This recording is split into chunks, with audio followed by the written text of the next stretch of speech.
What is up, everybody? Welcome into Shout, a Buffalo Bills football podcast brought to you on this Wednesday night by Tops Friendly Markets. Right now, you can enter for a chance to win $1 million just by going over to topsmarkets.com/redzone and entering their Kings Hawaiian slider contest.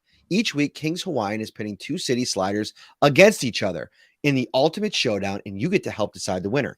Vote weekly for your favorite regional slider for a chance to win all season long and earn entries toward the $1 million prize. You can explore interactive stadium to play games, get recipes, share photos, and so much more. Again, go over to topsmarkets.com/redzone to enter. I'm going to bring in my man, Ryan Talbot. What's up, buddy? Hey, not too much. Staple show Wednesday night. Plenty to talk about. Is there something to talk about?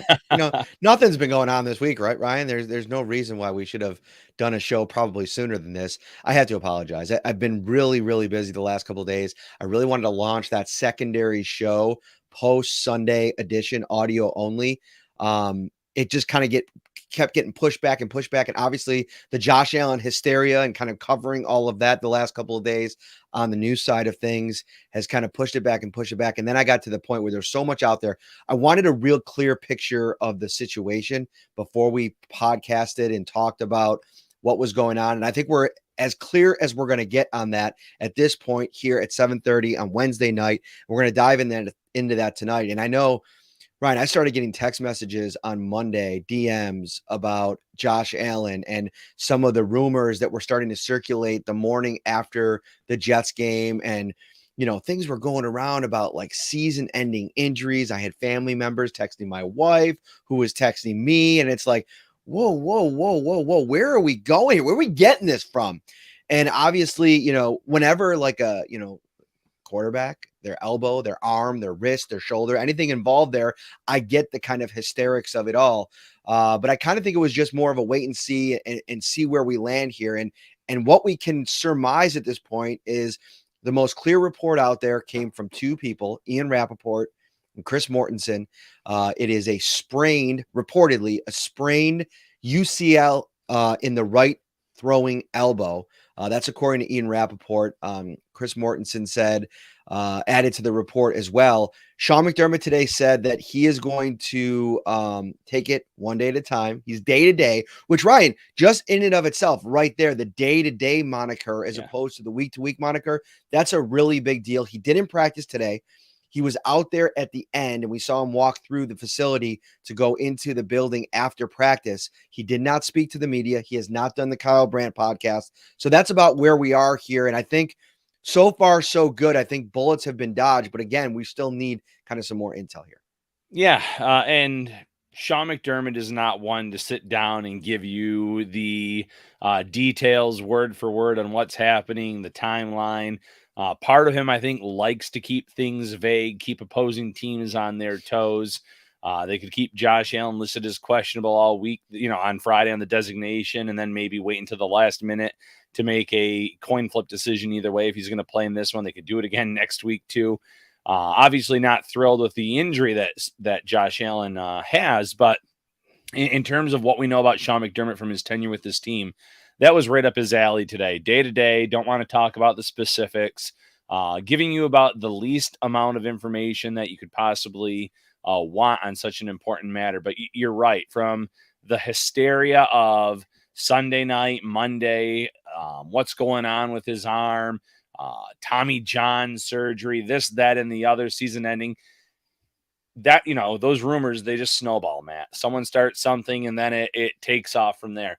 You got to wait, because the Bills, first of all, that this organization is very tight-lipped. They don't let much out. So when guys like Rappaport, Mortensen get it, it's coming from someone close to Allen, obviously. But don't listen to what gets put out there on social media from someone who knows a guy who knows a guy. Wait for the news to actually break. And from what we know now, Matt, probably the best case scenario from what we saw in the game with him clutching the arm, the elbow area, and to what we know now. Mm-hmm. Mortensen actually was the first one to have the fact that it was the ulnar collateral ligament.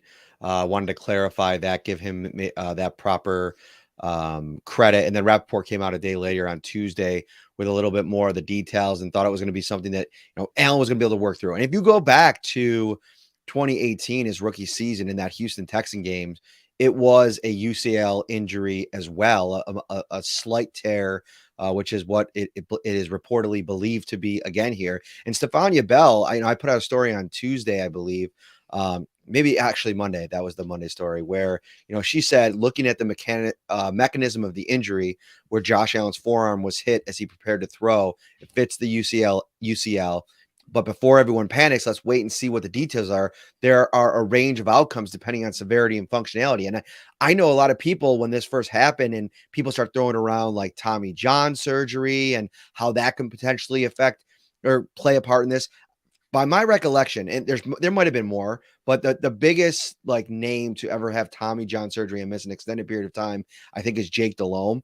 And it doesn't happen very often. So when that starts getting thrown around and you're thinking like 2 seasons, it just doesn't happen as much at the quarterback position. Again, none of us are doctors. We're kind of just piecing all of this stuff together. But even from the jump, I don't think that was, if it was a full tear, yeah, I would imagine that would be a huge, massive problem. But this is something that he's dealt with in the past, and him coming out after the game saying slight pain, combined with Sean McDermott saying day to day, I think they dodged the big bullets. But Ryan, I'm sitting here right now today, not practicing today, Monday or Wednesday. I'm fully expecting Josh Allen not to play on Sunday. And I guess we could start to get into that and what that may look like for the Bills. It's a fitting storyline because, of course, Case Keenum, the best year of his career, came in Minnesota, the Vikings are coming to town. Obviously, the history with Stefon Diggs and Keenum with the Minneapolis Miracle, and how Stefon Diggs left that team the first time he's going to play against his former team, I believe, since he came to the Bills. So, yeah, a lot kind of at play here. But at the end of the day, the Bills, coming off a loss to the Jets, wanting to get back in the win column at home against the Vikings, doing that with Case Keenum, while not impossible, it definitely changes a little bit. Yeah, it becomes a lot more difficult to do. And I agree. It's not impossible. We've seen backups in this league win games just this year. Cooper Rush did a really nice job with an extended stint with the Cowboys, for instance. So is it possible? Yes. But for the Bills, they're getting a 7-1 Minnesota Vikings team in here. And, I don't know if you can expect a bizarro Minneapolis Miracle type of situation on Sunday with Case Keenum and Stefon Diggs on the other side of the field making these connections. Case Keenum is fine for what he is, one of the better backups in this league, Matt. But it almost depends on what Bills defense shows up on Sunday. If that defense can hold the Vikings in check, keep them low scoring, then I think Case Keenum and this Bills team can compete and can win. If Kirk Cousins and Justin Jefferson and Adam Thielen and company, Delvin Cook, they're scoring points, putting up points early, I'm not sure I can trust a Case Keenum to throw the ball 25, 30 times for the Bills to win the game. And, that's the case with most backups around the league. So I'm not trying to pick on Case Keenum, but there is obviously, and most obvious statement probably of the podcast here, Matt, a significant drop off from Josh Allen to Case Keenum. It's interesting listening to Stefon Diggs talk about Keenum today because he knows him as well as anybody does on the Bills. I mean, spending an entire season with him, playing 15 games, including those 2 playoff games with him, he has a really good idea of what, Case Keenum brings to the lineup. And I thought it was interesting because he talked about Case being like his game kind of similar to Josh Allen, and that he does make some plays out of structure, out of the pocket in a little bit of a different way. He's not as physically imposing. He's not as quick. He's not as fast. He's not as elusive, but on the run in the past, he has shown to make plays before. But you just look at the biggest difference for me is just like, he doesn't put pressure on opposing defenses with his running ability. And this season alone, Josh Allen has rushed for 392 yards and 4 touchdowns. Do you know how many yards and touchdowns Case Keenum has rushed for in his NFL career that spans 72 games? 200 yards and 1 score. Way more than that. I'll Okay. give him some credit. He's rushed for 450 yards, which is Josh Allen's almost there in a half a season, and 6 touchdowns. So a little bit of a different situation. I think like the route trees are going to change in terms of what's available to the Bills. But like this might have to unlock Ken Dorsey a little bit and get creative with what they do around the line of scrimmage. I thought one of the things that you can do to negate a really good defensive line is get the ball in playmakers' hands, like at and around the line of scrimmage. Be creative and let them get in space and try to make some plays. And they just didn't do a good enough job against the Jets. I think you can have some success in that area against Minnesota, although the Vikings are giving up a lot of yards this season, but they're not giving up a lot of points. They're 12th in the NFL at 20.1 points per game. So their defense, while kind of like a bend but don't break model, a lot like the Bills. Yeah, I was just going to say it's kind of like the Bills model. We're going to give up some yards. We're going to let you kind of go up and down the field, especially maybe early in the game, but then we're going to lock it down, hold you to field goals, get even better as the game goes on in a lot of these cases. So the one thing I'll say, Matt, I don't know if the Bills can win this game with Case Keenum and company, but it might force Ken Dorsey's hand to really work on the run game and try to get the run game going. Because you can't lean on Case Keenum to throw 25, 30 times in a game. You want to be able to depend on the run to set up manageable situations for Keenum. You want to give Singletary the ball a lot. That means getting James Cook involved, maybe some screen passes or quick passes to Nyheim Hines. Use the position that you kind of ignored on Sunday against the Jets after having two really good back-to-back games where Singletary was featured with 17 carries in one game, 14 in another. You want to see that at least get going. So maybe the silver lining of this is they can unlock something in the run game.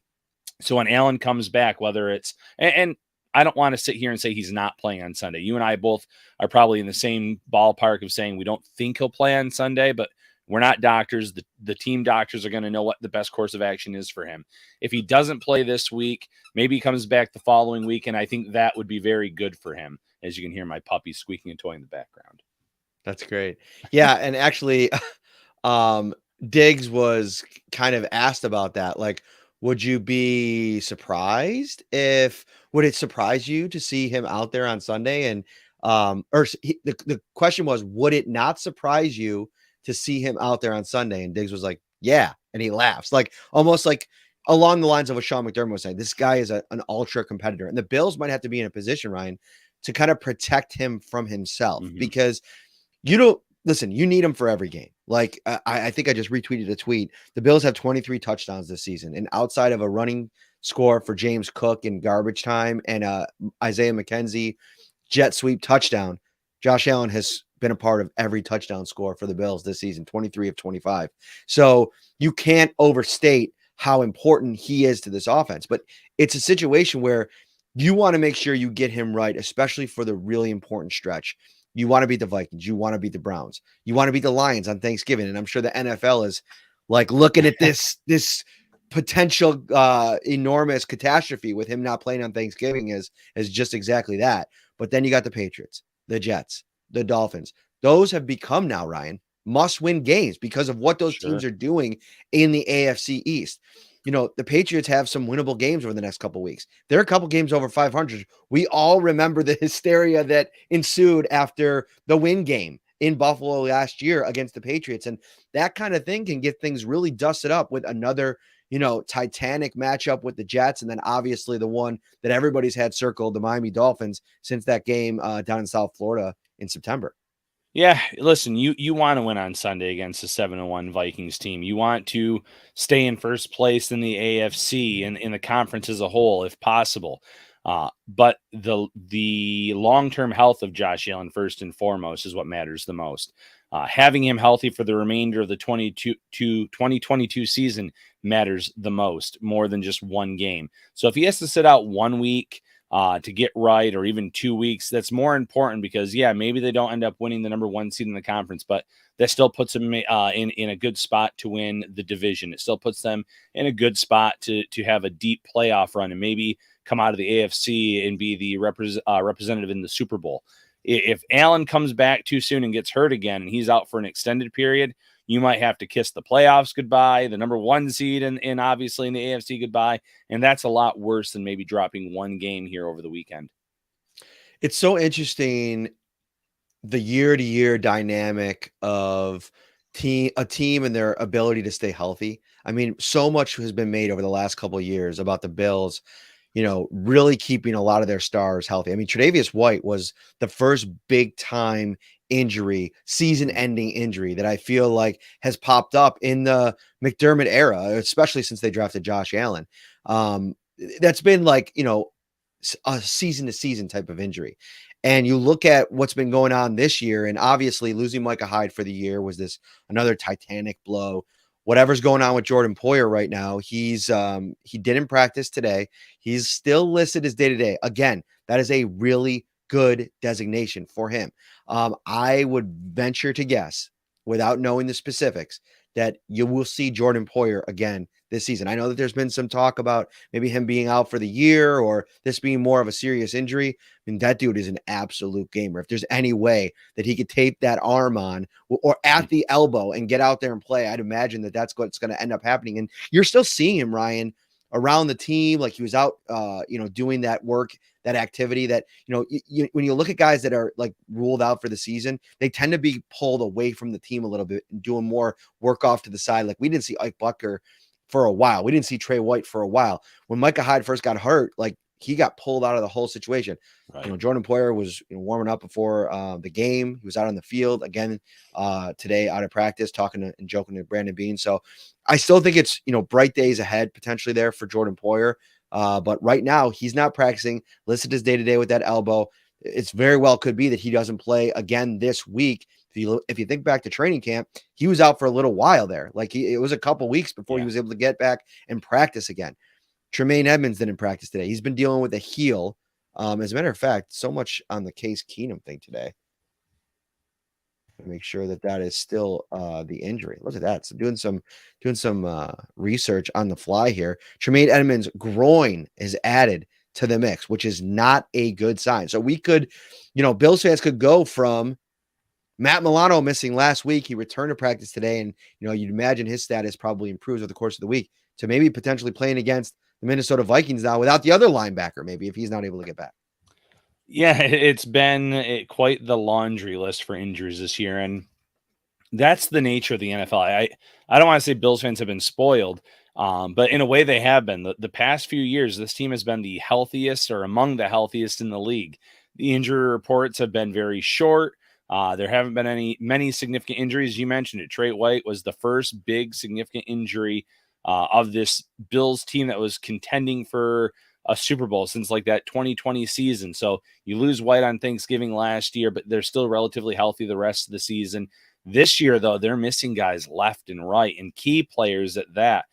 Spencer Brown's been out for a little bit. Greg Rousseau's listed as week to week now after the high ankle sprain that he suffered against the Jets. You mentioned Poyer. The designation is really good day to day. Like I just said, they don't hesitate to use week to week if they think it's more serious, like a Greg Rousseau case. So Poyer should come back at some point, but he's missed significant time. They've lost Hyde this year. So they've gone through a lot, Matt, in the 2022 season alone, and we're only at the halfway point. So those last 2 years where they've been really, really healthy, it's kind of catching up to them this year a little bit, and they're kind of facing the circumstances that a lot of teams over the last few years, including some of these Super Bowl contenders over the last few seasons, have had to deal with. Mm-hmm. I want to talk a little bit about, obviously with Poyer being out, and potentially this past game, Jaquan Johnson had to go in and start, and maybe dive into that a little bit before we move on to another topic. I don't think Jaquan Johnson was very good in that game. I went back and watched it, and of course, like we could specifically zero in on that last drive, and he, according to Pro Football Focus, he had 3 missed tackles. According to Pro Football Reference, he had 2 missed tackles. And I don't know, for me, it felt more closer to 5. And 2 specifically happened on that last drive. And it's just, you knew this was going to happen, Ryan, at some point because of the talent level of the guys that have been in those roles for the last 5 years. Whoever came in, all these like mistakes for young players trying to figure it out, they were going to be amplified. But I just think that Damar Hamlin has just been so much better than what they've gotten out of Jaquan Johnson. And Johnson's been that guy in waiting for years. The vibe I got in the building was that, he was just going to absolutely erupt on the scene when he finally got his opportunity. And it's just, it hasn't really worked out that way. I really think that going into this week, there could be a change there. I know a lot of people want to say, Dean Marlowe, somebody in the mix, but I think Marlowe is that depth guy, and I think he kind of fits more into that free safety role, which is what DeMar Hamlin's playing, and he's playing it at a high level. I don't see him taking him out of the lineup. It wouldn't surprise me, Ryan, if they maybe take some kind of crazy swing and maybe try Cam Lewis, because one of the things about that position that to me is so important and what Jordan does so well is he flies around and plays with his hair on fire, but he plays it in a very controlled manner. It's a controlled chaos, right? And I just don't think Jaquan Johnson's so used to special teams playing with his hair on fire and being chaotic, but it doesn't have to be as controlled because you're doing one thing. You're running down the field and you're trying to make a tackle. You're doing the same thing every time. When you got to play defense, it's a little bit different. And when you're filling in for Jordan Poyer, who does a little bit of everything at all three levels, it's tough. And I know Cam Lewis, you're probably sitting there like, what? But they've been giving him a lot of time there. Going back, you go back to training camp, right? Yeah. And they're working him in there. And now you might just want to throw something different out there. And it could be Marlowe. But I wouldn't rule out the chance of maybe a Cam Lewis move. No, cross training was something we saw a lot at training camp. Cam Lewis, Nick McLeod, who's no longer with the team. They were trying different guys back there in the event that an injury took place. And looking back at that, probably pretty smart that they were doing that with some of their defensive backs that also can play cornerback. So looking back at the Jets game, I'm surprised it's just 2 to 3 missed tackles for Jaquan Johnson. I mean, there were 2 plays specifically where he just took terrible angles on the running back and whiffed. So maybe, I don't know if both of them counted as missed tackles. I would have counted them both as misses. But he did not have a good game at all. And maybe it's something where they still have faith in him, but you need to give him almost a wake-up call, Matt. And giving Cam Lewis the start over him, or giving him the majority of the reps over him in this game, that might do it. There's just something that's not clicking for him that needs to be. And it's not fair to say that he should come in and play at a Jordan Poyer type of level or a Micah Hyde type of level, because those two guys have been part of the best safety duo in this league since they've come together in 2017. But that drop off has been so significant. It hurt the team last week, and it could keep hurting the team going forward if they just maintain the status quo. We spent some time talking about maybe some issues that the Bills face, obviously up front defensively. We can get into that in a little bit as well. But let's switch gears for a quick second and talk about that wide receiving core that, Stephon Diggs was asked a very pointed question about that today. And the fact that, they've been facing a little bit of fire. Jerry Sullivan, Bills fans' favorite columnist for the last couple of decades. He had a very pointed question to him today, and he had a good stat. He said, listen, you have 60 catches. Nobody else on the Bills has more than 20. And so it's been a lot of Stephon Diggs, and it's almost like a lot of the other players aren't really carrying their weight. And, Gabe Davis has been such a boom or bust player in year 3 here. It's these explosive touchdown heavy games, yardage games, like he had 88 in the opener, just the one touchdown, or it's just where, there's been some drops. There's been just some, you forget that he's on the field. You forget that he's available. And to be fair to him, he's been dealing with an injury. I'm maintaining that. I still don't think he's 100%. But where's your level of concern with this wide receiving group? And is this just one of those lulls where you expect them to kind of make some adjustments and find some answers at some key positions? And what do you feel like those answers might be?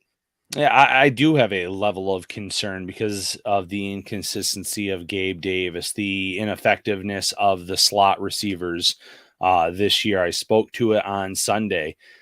Josh Allen had a safety blanket in Cole Beasley for the past 2 years.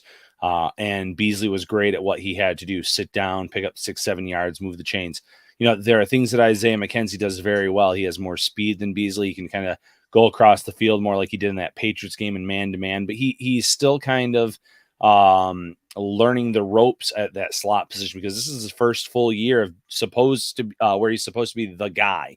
When you go from that reserve role to a starting role, it's so much different. Khalil Shakir doesn't have a ton of NFL experience, obviously, in the slot either. So they need to figure that out. So yes, definitely a level of concern. And even Dawson Knox, I was actually surprised when I went back and I looked at his targets. I think he has 27 targets so far this year. And I went and I looked at Pro Football Reference from last year, and he had 26 or 27 in about the same amount of games last year, because he missed a few with an injury last year. He missed one with an injury this year. So he was pretty much in the same ballpark, which surprised me. He just hasn't had those big plays where he had 3 for over 100 last year against I think it was the Titans. He had some bigger performances. It just hasn't been there for him. Gabe Davis has been hit and miss, like you said. And in terms of what the fix is, the depth of target the last 2 games for Josh Allen, it's been further down the field. I feel like the Bills need to start going back to taking what's given to them underneath, setting up some better situations and scenarios for second down, third down. And maybe the defenses have been playing them a certain way the last few games, and he's had to go further down the field to try to complete the passes. But I feel like there's been opportunities where he's missed guys underneath where they could catch the ball and pick up some additional yards and set this team up in more advantageous scenario. So it's not all on the receivers. It's not all on Josh Allen. We can also talk about the offensive line, Matt. In my Encouraged Worried article, I shared this video clip that was shared on Twitter by someone named Phil Collins, which great name because it's Phil Collins is his profile picture. And Allen had James Cook getting open on a wheel route for what would have been a touchdown.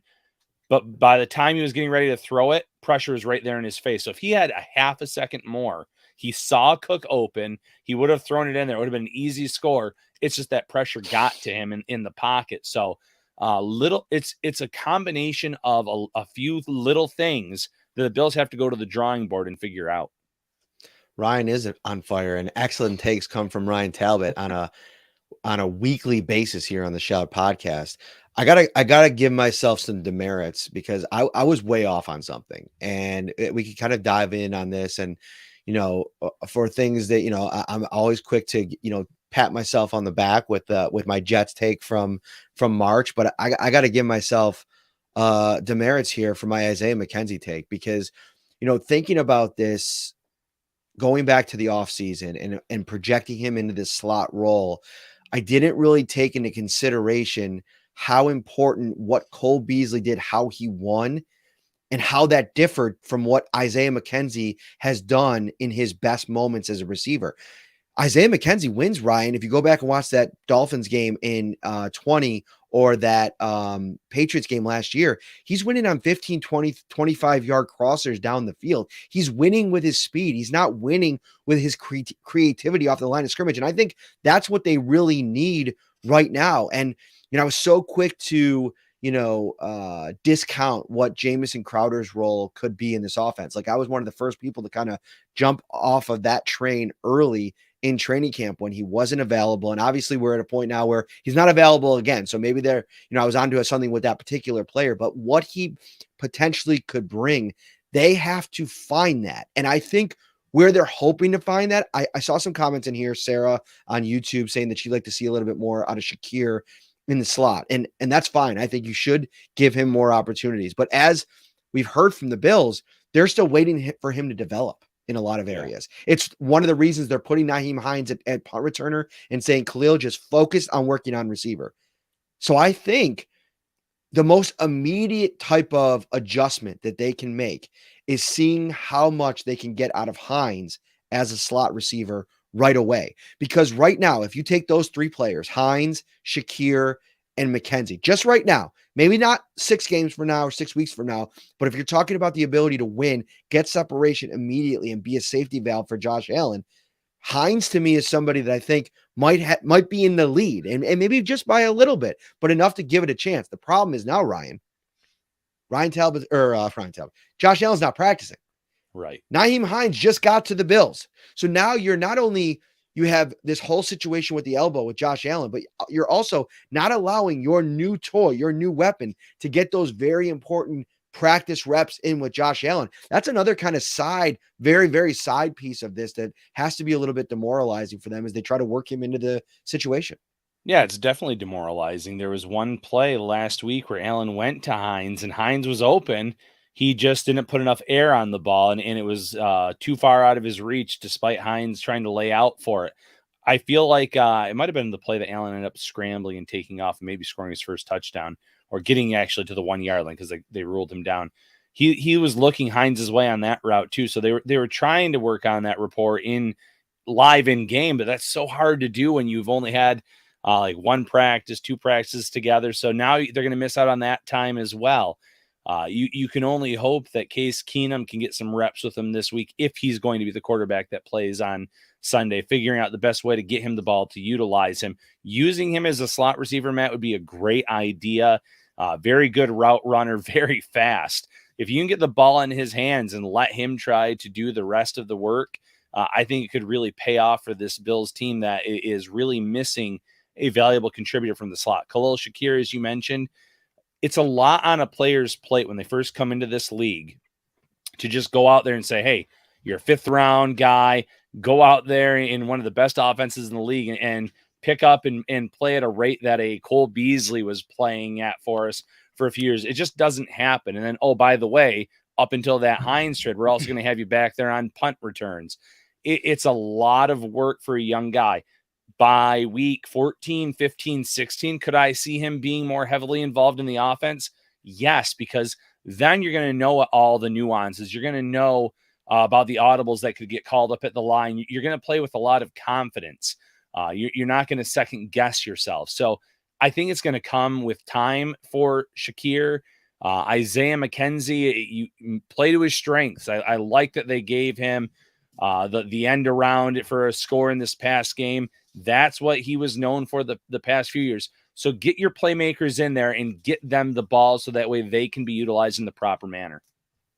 Speaking of playmakers, the Top's got you covered with a bunch of playmakers this Christmas season.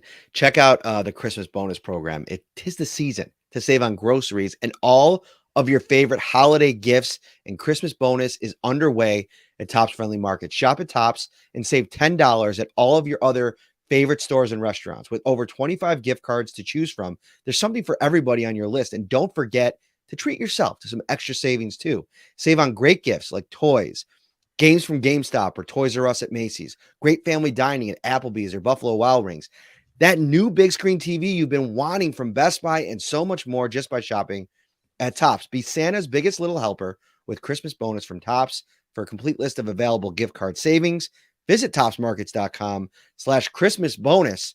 Where do you want to go next, Ryan Talbot? How about a little Von Miller talk? You talked to him a little bit today. Media talked to him a little bit today. He had a lot of interesting things to say. So I'll kind of leave it there and let you kind of take the ball and run with it, Matt. Yeah, Von is so great, man. Like, usually what happens is the last couple of weeks I've said, hey, Von, how you doing?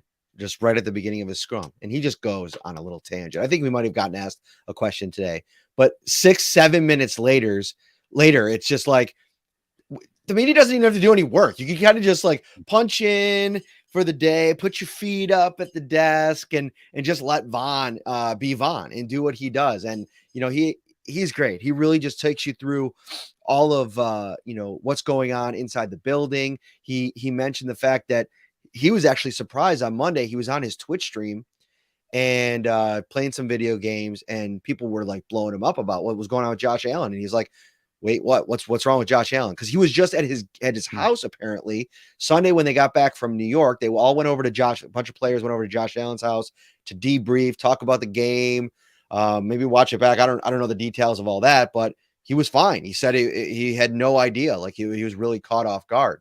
So I thought that was an interesting story. But then he got to talking about just where the Bills are at. And I'm going to read a big chunk of this quote because I think it's interesting and we could talk about it because I had never thought about this before, but I think it's interesting. This is the quote from Von. We're 6-2. I've been on teams where it was the other way around. We were 2-6. It's definitely no panic from my end and definitely not any panic from any coaches. It's a long season.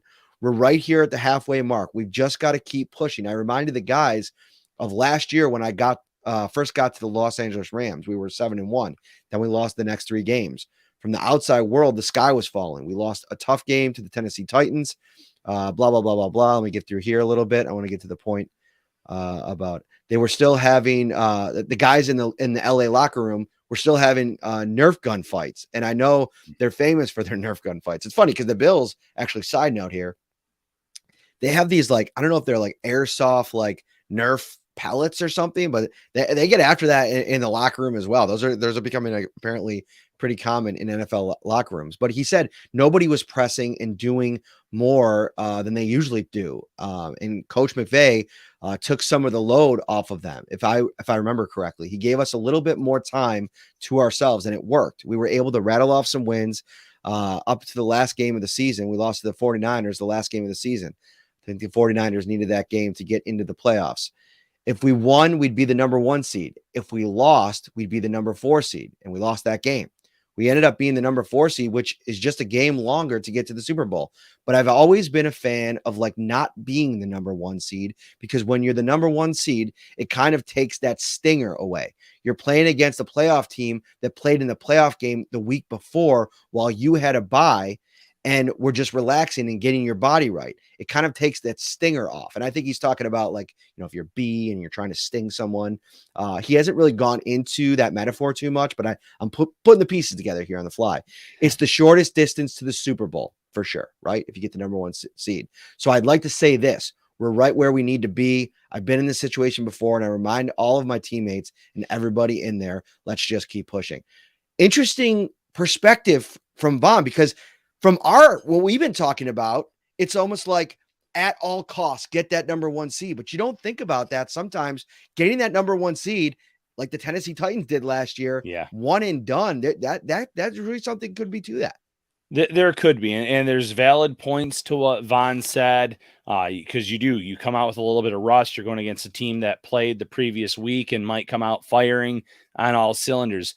The only case I can make for Buffalo, though, is you want to bring teams into that climate, into that weather, come January, come February, get that nasty, nasty weather where the wind, the cold make other teams uncomfortable, where with the Rams, that was, that wouldn't have been the case if they had been the number 1 seed. You're going into a, climate control type of stadium, state-of-the-art facility. You don't really have a home crowd or base there. A lot of those home games for the Rams, to their credit, despite not feeling like home games, they still were able to pull out some really big games in the playoffs and in the regular season when they needed to. Buffalo, it would be a whole different atmosphere and environment if they were the 1 seed somehow. But I get where he's coming from. You want to play your best football down the stretch. If you take a week off, you might not be doing that. Some interesting things happening in the social media world, Ryan Talbot. Twitter is ablaze with craziness. Let's just say craziness. Yeah. We're in the middle. We're waiting for Stephon Diggs to come out and talk today. And John Scott has his phone out, and from Spectrum Sports, friend of the show. And he just shows me this tweet from Adam Schefter, and it says that Josh McDaniels has been fired. And I'm like, 8 games in, but it was Schefter, and it had the little check mark, and everybody started talking about it. And then it took 30 seconds until John realized that it was obviously a parody account. And obviously Elon Musk has unlocked the blue check marks for all of these people. And it's crazy. It's like another level now of having to make sure that you're doing your checks and balances when you see some of these things come across the timeline. Yeah, that's exactly it. I saw people sharing it, and after they shared it, by the time I saw that check mark was removed from them temporarily, and then those accounts ended up getting suspended. But he's created an extra problem for himself for $8 a month. So, maybe the revenue ends up making it worth his while, but that's going to lead to so much more misinformation out there and problems. There was a Justin Herbert 10 that was sharing something that he got suspended too, and I can't remember what that tweet was now, but so many issues already with this new rollout where you can get the badge and it says because you're a Twitter Blue member. So if now you have to hover over the check marks and make sure it says, hey, they are a part of a business, a community, someone that reports the news. You'll see that over some of the verified badges, where other ones will say they're verified because they paid the $8 a month.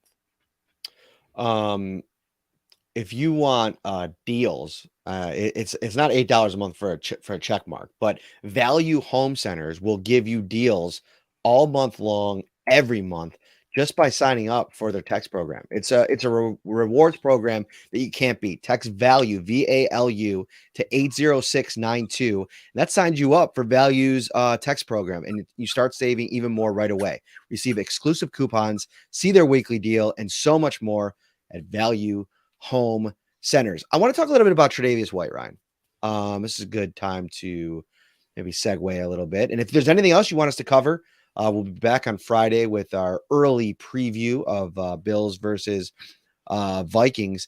But the Tre'Davious White thing has been interesting to cover because we've been trying to kind of predict the game that he was going to get back. I think it was trending towards a lot of people expecting him to play on Sunday when it was made public that he was inactive. It wasn't really a surprise, especially on that field. But there seems to be this kind of like permeating like aggravation amongst a portion of Bills fans about the fact that Tre White's not back yet. And it's interesting to me because I've always been of the belief, no matter how long it took from whenever they made him active to, if he was on the 53 man to start the season, if he didn't play right away, whatever the case may be, it was do it at your own pace. It's why you drafted Kaiir Elam. It's why you have the depth that you have. You have Dane Jackson. You have now in a even better situation, having Christian Benford that's really progressing quite a bit as a 6th-round draft pick. And so they have a lot of depth at the position. The benefit of that is you don't have to rush Tre White back. And I know that you'd love to have him back, but even this week, what are we talking about with expectations for a guy that hasn't played football in almost a year, throwing him out there against arguably the best wide receiver in the NFL right now in Justin Jefferson? I think it's an exciting thing. Scott Moranto mentions it right here. Can't wait to see Tre White playing in a Bills uniform. 100%. It's going to be, the juice is going to be off the charts. But I just think all your bases covered when he goes out there, that you feel like he's as close to ready to go as possible. And I think like a month of legit real practices is the perfect recipe for getting him to be ready to go. And that might be, and we're not ruling him out for Sunday's game. Maybe you bring him out there, you play him a dozen snaps, rotate him in there with the other cornerbacks because they're pretty deep at that position. But this training staff, it was the same thing I said about Josh Allen. It's the same thing I'll say about Tre White and any other member of this roster. The Bills aren't going to rush anyone back. Yes, he's off that PUP list. Yes, they feel good about him playing here in the near future. But you said it. You want to get him a lot of those live practice reps, get him a lot of action out there so that way when you get him against an actual opponent, he's not feeling like he's running in the mud, so to speak, and he has fresh enough legs to play meaningful reps when it matters in a crucial drive late in the game, for instance. So it's something that they have to be, I don't want to say cautious about.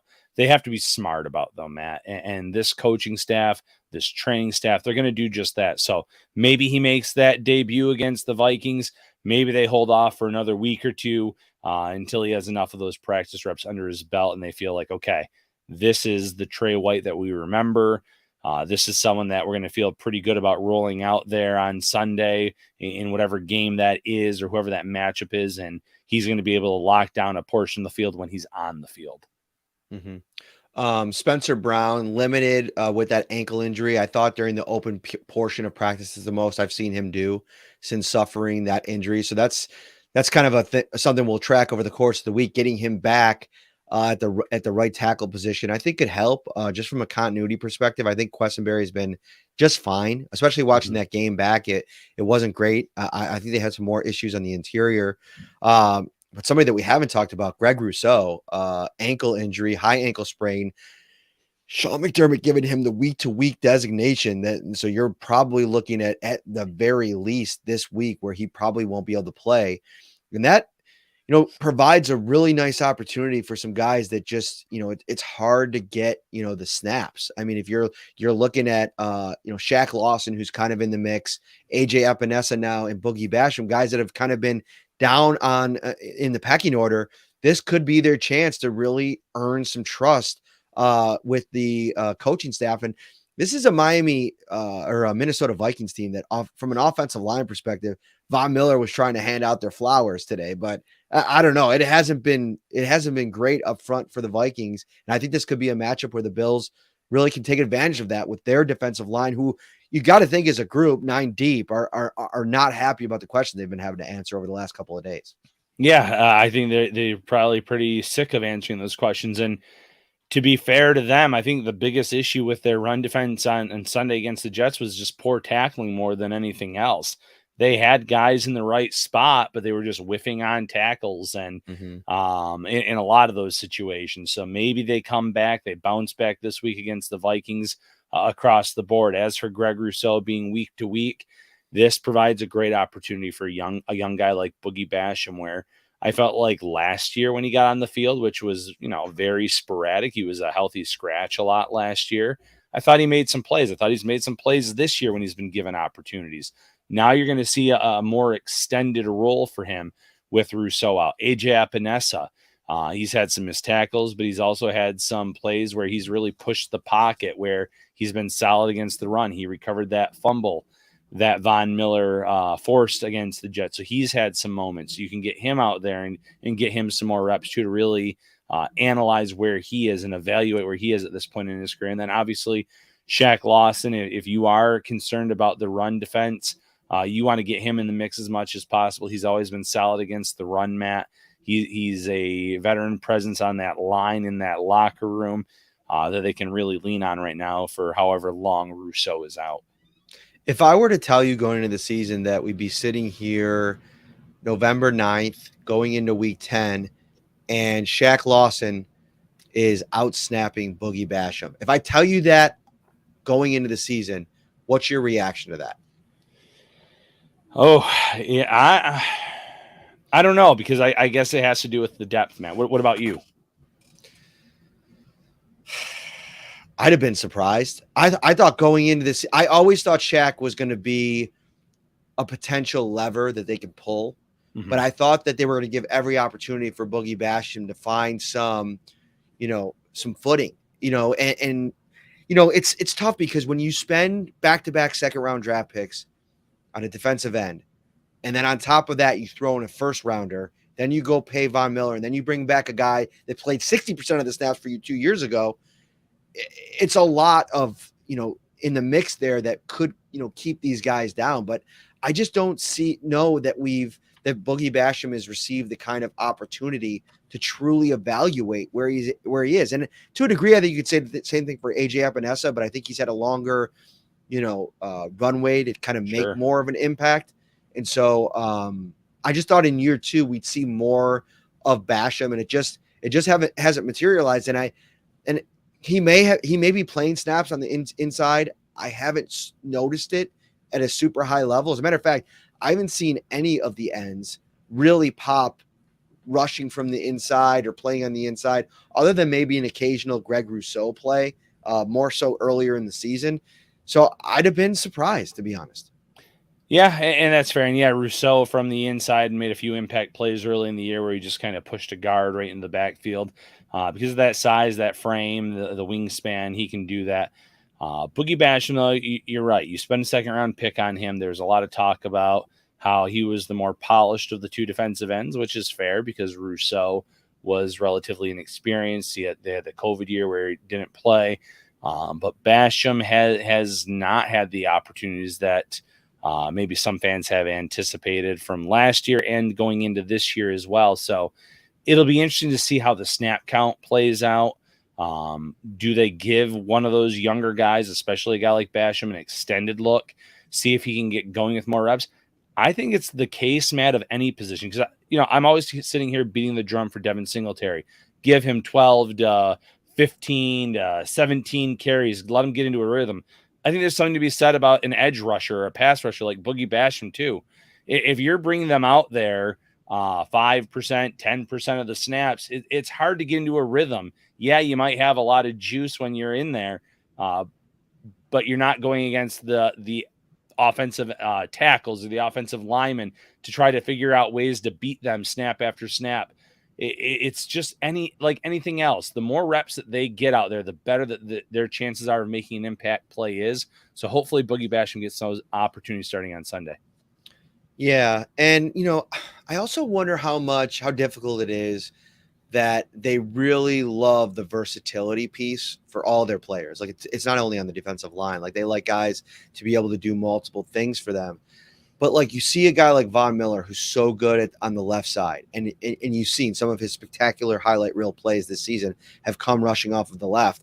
Like if I'm the Bills in that scenario, like I know you put Rousseau on the left a lot.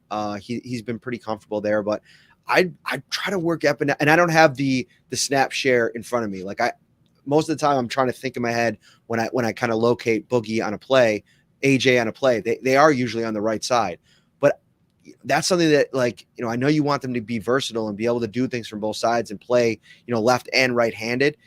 But man, I just try to find one of those guys that's super comfortable at that spot and just leave them there. Again, this might be me being naive, and I'm not a football coach. I don't know how that works, but sometimes I just feel like sometimes they put so much on these young players' plates from learning different positions, and then you get to a point where you got to scale back. Like the Khalil Shakir thing is a perfect example that I just wonder for guys that maybe not taking that next step soon enough at a position where you really want that production at this point, especially for Epinesa more than anybody else, really putting thought. And listen, I know they put thought in this in the offseason, like how they're going to kind of set people up for it. But I just think it can't be like always a one size fits all. Like we're going to just get versatility out of every single player every single time. Sometimes you got to have a specific plan for a player, I think. No, I think that's a valid point. I think there are certain players too that year 3, year 4 is when the light bulb comes on. But teams that stuck with those players, gave them larger roles to get acclimated to a specific position, benefit from that at that point. And when it comes to the Bills with like a guy like Epinesa now, maybe it's the lack of reps, maybe it's maybe he just isn't going to pan out. I will say it from both perspectives. But the Bills haven't given these young guys a lot of run besides Rousseau, obviously, who they took in the first round last year, because they had guys like Jerry Hughes and Mario Addison in here. You bring in Von Miller this year. You have a veteran like Shaq Lawson.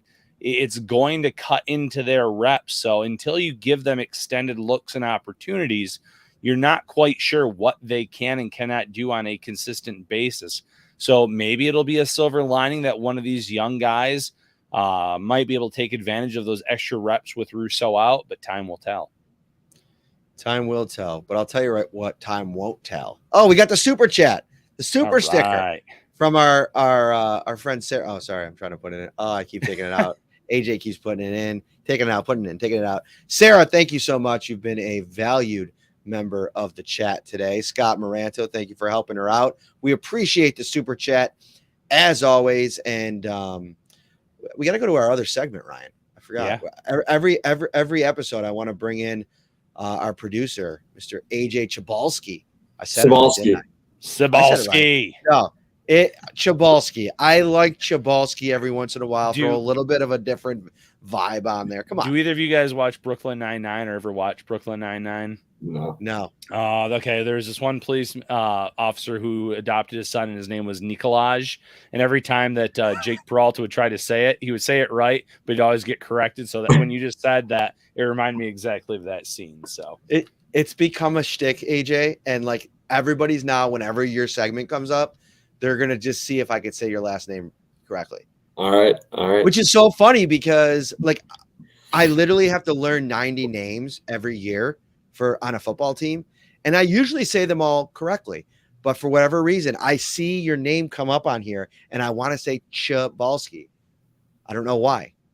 Well, Sabalski. Sabalski. All right, what are you bringing in to us? Let's go. Yeah, the AJ segment. Yeah, I just think the Bills, and I think you guys, we'll talk about this next week more if Keenum starts. I think the Bills' offensive line is more of an issue than, people think, just because of Josh Allen and how good, he's been. So I think if we get Keenum back there, or if the Bills get Keenum back there and, he's not moving around like Allen is, and the offensive line hasn't been that great. They have a lot more pressures this season, and they're going to be in a tough situation if Keenum's out there because Allen can move around so well. So I think next week if Keenum starts, my hot take, and I'm not giving out any predictions or anything, but I think the Bills could look at a game where Keenum goes down a few times and more than we see from Allen, and that could be the topic of discussion next week is with Allen coming off that injury, with the elbow injury, whenever he comes back, will the Bills be able to protect him and keep that elbow healthy? Because with Keenum back there, it's just not the same. No, I think that's a valid point.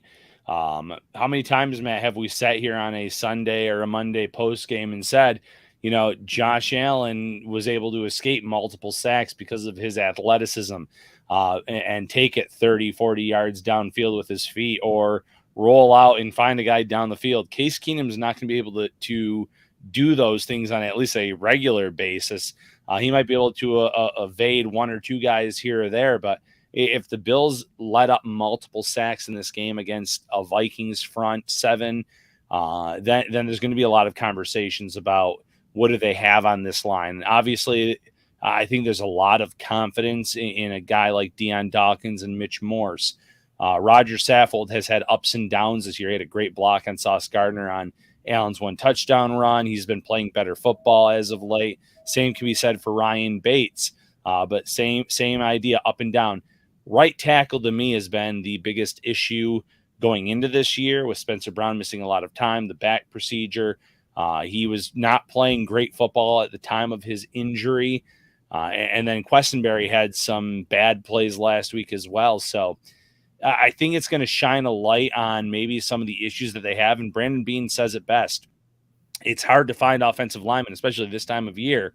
But the Bills might have to change their strategy or thinking in the draft and really go out and draft those offensive linemen round one, round two, develop them and make sure that you have people protecting Josh Allen, because you don't want these type of elbow injuries happening on a regular basis or putting him in any kind of danger. So I think going forward, you might see them really attack that offensive line position via the draft. What do you think, Matt? They have to, and I actually was just talking about this on the sideline today when we were watching practice. It's like over at Spencer Brown trying to work his way back in. They obviously spent a 3rd-round draft pick on him. Tommy Doyle out for the season, a 5th-round draft pick on him a couple years ago. And then you look at the rest of their offensive. They traded for Ryan Bates, undrafted free agent. David Questenberry they signed as a free agent. Mitch Morse they signed as a free agent. Roger Saffold they signed as a free agent. Deion Dawkins was one of the first draft picks. I don't even think he wasn't even drafted by Brandon Beane. So they just, like, you look at some of the teams, like, obviously the closest team to compare them to is the Chiefs, because both teams have similar quarterbacks, elite quarterbacks, and they have a recent track record of valuing the draft picks of an offensive lineman and hitting on them. I mean, Creed Humphrey, Trey Smith, 2 really good players. That's those are foundational pieces of your offensive line. And Brandon Beane, listen, it's not like he's actively trying not to build up this offensive line, but sometimes you got to pivot when things aren't working, right? Like they were attacking the defensive line in the draft, and rightfully so. They have to get after the quarterback. It's important. But, multiple kind of stone skips at the defensive end position, in Rousseau, Basham, and Epinesa. And right now you're sitting here with one, I'd say, quality starter at defensive end when you still have issues on the interior of your offensive line. I just think to your point, AJ, they misplayed their hand a little bit on the offensive line. There's nothing you could do about it now. I think they have a really good center. I think he struggles a little bit at times against bigger, physical interior players. Listen, they're coming off of a matchup against Quentin Williams, which he's arguably the best interior pass rusher in the league. And they're going to go now to this week against the Minnesota Vikings.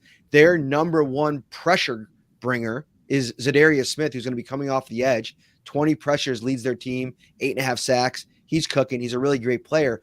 But when they've only had to kind of game plan for one guy, and I know Danielle Hunter, he can also play as well. But I think they'll be a little bit more able to deal with that front than I think what the Jets are bringing. But yeah, I think there's real question marks about the interior of that offensive line, AJ. Good point. Yeah, I think it's just I think the Bills. You're right. They didn't address it. I think Roger Saffold is a great run blocker, but not the best pass blocker. And I think I saw on Twitter earlier. I forgot who it was, but pressures that led to a sack. It was 10% in 2020, 14% in 2021. I think it increased up to like 38% against the Jets, and it's increased this year a couple more percentages. So there's more pressure on the quarterback, and I just think with Keenum in, I think it's people are going to really realize how this offensive line is somewhat limited. They better get that short passing game going, Ryan Talbot. Exactly what I was going to say. Get it out fast.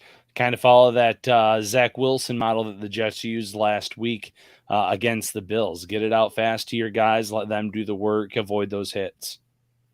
Tops is bringing all the hits. I mean, over at the Carryout Cafe, game day spread, tailgating spread. You're going down to Highmark Stadium and you are, getting the grill out. Check out these deals. Hot to go, fresh, large cheese and pepperoni pizza, $14. You don't even need a grill for that one. Jumbo chicken wings, 10 count, $14. The legendary breakfast pizza.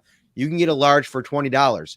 Pizza or taco log, 6 count, $7.69. Baby back rib sections, $5.99 a pound. Subs, sandwiches, wraps, apps, sides, and so much more. Visit topsmarkets.com/redzone for the complete menu of ready-to-enjoy fan favorites. He is AJ Sabalski. Ooh. Did I say it right? Yes, you did.